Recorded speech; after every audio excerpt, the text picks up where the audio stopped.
Welcome to another episode of Erik Wait Whiskey Studies, and in this video I'm going to do a review of the Ardbeg Blaaack Islay Single Malt Scotch Whisky. This is the committee release edition.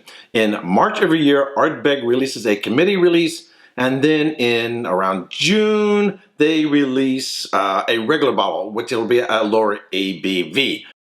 This is in celebration of Ardbeg Day, which usually falls towards the end of the Festival of the Island, also known as Fish Ale. Unfortunately, due to circumstances, this year Fish Ale is going to be canceled. I don't know if Fish Ale bottles from other distilleries are going to be released or made available. We'll see how that goes. But I know there's going to be a lot of questions about this whiskey because it is one of the most anticipated releases every year. So, how does it compare to other Ardbegs? How does it compare to other committee releases? And what is the impact of the Pinot Noir cask on this whiskey, and how would I score it? And do I recommend that you run out and try to find one? All right, but before I answer all those questions, here are my notes on this whiskey. Ardbeg Blaaack is a heavily peated Islay single malt, fully matured in Pinot Noir wine cask from New Zealand. Ardbeg Blaaack is 2020's Ardbeg Day limited edition bottling. Ardbeg Day is celebrated on the final Saturday of Islay's Festival of Music and Malt, also known as Fish Ale, and is a global annual celebration of all things Ardbeg. Ardbeg Blaaack is bottled, non-chill filtered, and of natural color at 50.7% alcohol by volume for the committee edition and 46 ABV for the general release. The suggested retail price is $140, but the high demand for the bottle is doubling the price on the secondary market. When I first heard that this was aged in a Pinot Noir cask from New Zealand, I sort of had some preconceptions as what to expect from this whiskey. I did an uncorking of this live and talked a little bit about Pinot Noir, New Zealand Pinot Noir, so I won't go into that in this video. But typically red wine cask influenced whiskeys have some certain characteristics in it. For example, this is a Longrow Red, 13-year-old. This has been matured in Malbec casks, which is a Bordeaux varietal, and I've already reviewed this one, and as you can see there's a red tinge to it. Typically on red wine cask finished or matured whiskeys, I get some cherry notes, and if it's peated, some sort of chocolate covered cherry notes. This is another one from Ardbeg. This was the Grooves, the non-committee release. This was aged in red wine cask that had extra grooves in it, to give extra exposure to the whiskey. And this also has sort of smoky, dark chocolate covered cherry characteristics to it. But, and thinking that I might find something similar to that, I sort of had that registered in my head as what to expect. So when I did uncorking, I was really surprised that not only does this not have those sort of red fruit characteristics on it, if you look at the color of it, it doesn't even look like it was aged in red wine cask. This is the first time I've ever come across a Scotch whiskey that's aged in red wine cask that didn't have some sort of red tinge to it or some way of letting you know, hey, this spent some time in a red wine cask. So I was really, really surprised by that. Well, not only does it not look like it was spent some time in a red wine cask, on the nose, it doesn't have any aromas that it spent any time on a red wine cask. I don't get the cherry notes.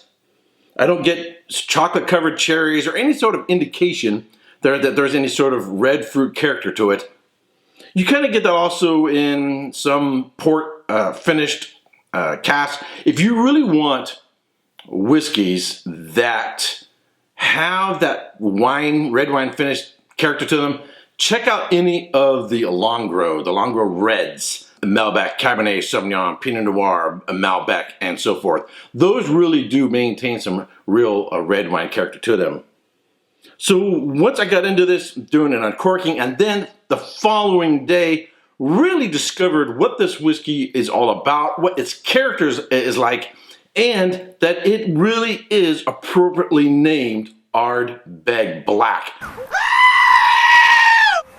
Because this is one of the darkest, peatiest, blackest whiskeys to come from Ardbeg.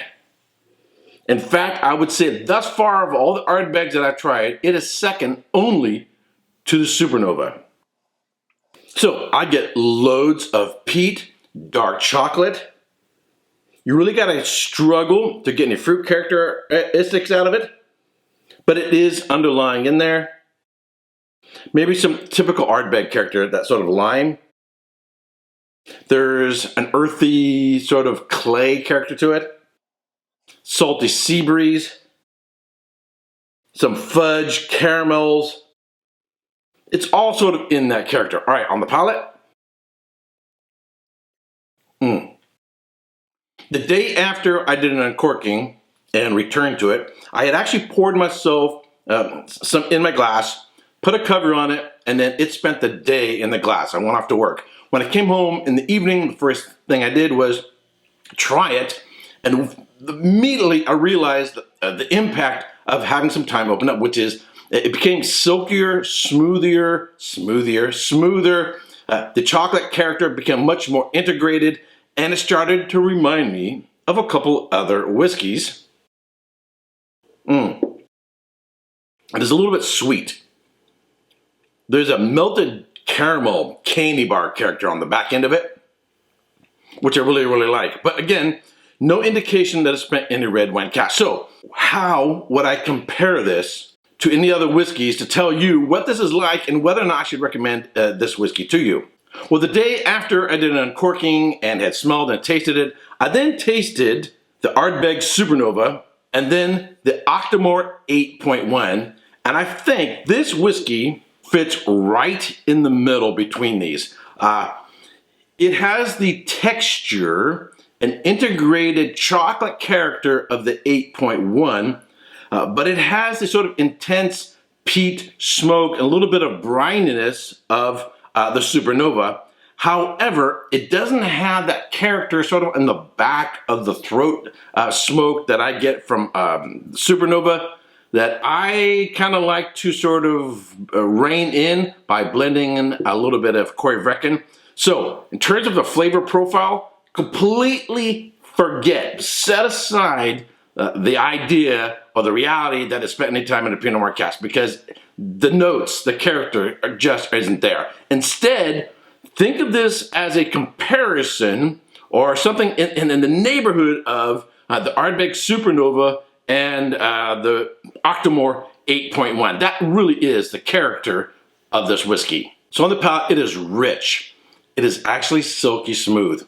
There's a little bit of saltiness. There's like that dark chocolate with a little bit of salted. I like sea salt on dark chocolate, like Ghirardelli. Dark chocolate with sea salt on it, and maybe has some almond nuts. In fact, you might even think there's a little bit of almond character to that. That's sort of the flavor profile. Nice long finish, and that peat and that smoke and the dark chocolate really lingers. Now, what am I going to give this in terms of a score? I'm going to go 92 points. 92 points. My favorite Ardbeg to date is the Ardbeg Dark Cove, which I'm going to do a re-review and revisit it, and perhaps see how much it may have even improved since the last time I've had it.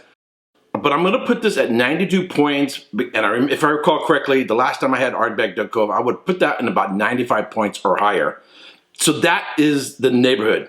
How does this compare to some of the other committee releases? So here are 4 committee releases that I have. This is the Perpetuum, the Drum, the Black, and the Dark Cove. I like it much better than the Perpetuum, better than the Drum.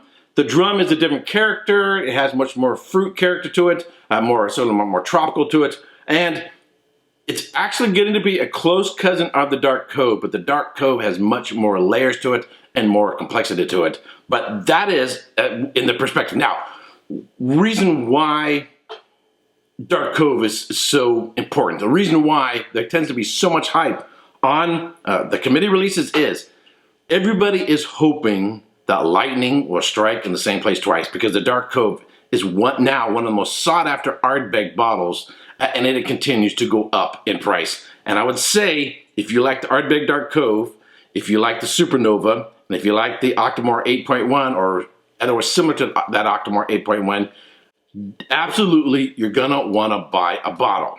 Now, I have 2 bottles of the Ardbeg Blaaack. This one is from the UK, 70cl. It has a little bit less than the USA version. If you're in the United States, I don't recommend buying anything from the UK for 2 reasons. Number one, you're really going to get jacked on the shipping costs, and the tariffs are going to almost double the cost of the whiskey. So right now, until these tariffs are gone, I don't recommend breaking the bank, because you're going to spend like $400 after shipping and the tariffs. If you can get one in the United States for under $200, highly, highly, highly recommended. I paid $193 for this. I've heard other people get them for around $150. I am on the hunt to get more bottles, and I want to get as many as I can because I really, really like this whiskey. This is better than the Supernova, and I really liked the Supernova. This doesn't need Corey Vrecken added to it to bring it into balance. I think it's a really nice balanced whiskey. Now, if you're not a peat monster, if you're not a peat freak, right? If you're not an Ardbeg freak, then you know what?